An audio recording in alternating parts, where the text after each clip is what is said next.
When I came to the meeting tonight, I wasn't quite sure what I was coming to. When I came through the door, I was left in no doubt at all.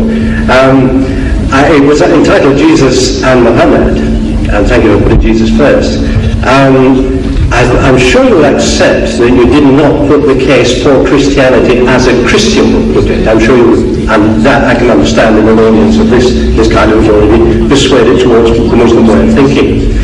Indeed, I would say that I, as an individual, would respect the Quran. I'm afraid you did not respect my holy book, which is the Bible, in quite the same way. In fact, I'm a teacher, and in my classroom, I've got a television which is fixed to the wall, and on the top of the television there's just room to put the Quran, because I respect, I've got Muslim children in my school, and I know you respect your book, and want to put it in the highest place. So I do that. I put it in the highest place.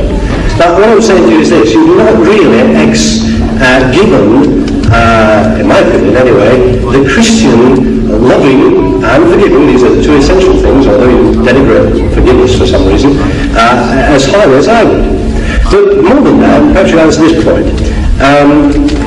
Muhammad, you talked a lot about Jesus, you talked a lot about our holy book. We're not talking much about Muhammad, or indeed the Quran too much, that's the missionary aspect of it. Could you tell me how you can believe, and indeed anybody in this room can believe, in one man who couldn't read, couldn't write, indeed could get his followers by bloodshed through war, how can you believe that that man was a follower of God, let alone a prophet of God, and to accept all his teachings as you do so glibly, and yet reject Christianity and the holy book of Christianity so easily as well? You see, you have thrown in so many things in this little contribution of yours, that how can we believe in a man who was illiterate and who by bloodshed, who had spread his faith, converted the people.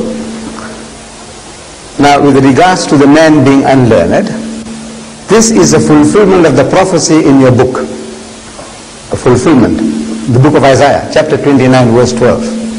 It says there, and the book is given to him that is not learned. The book, please.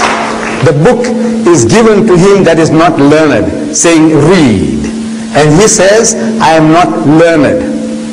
Now, if you look for in the religious history of man, in the Bible, you will never find an occasion where any prophet of God, when given the message of God, he says, I am not learned.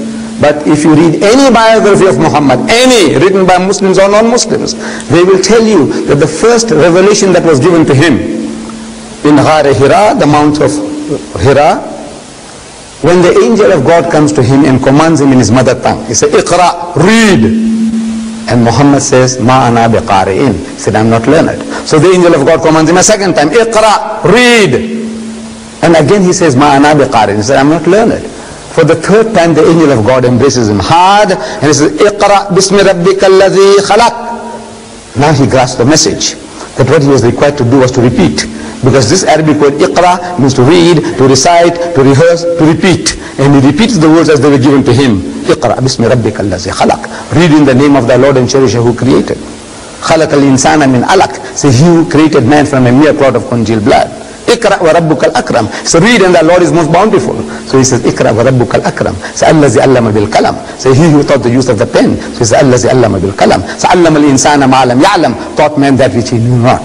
The very fact that the man is unlearned is a proof that this book is a book of God. You misunderstand.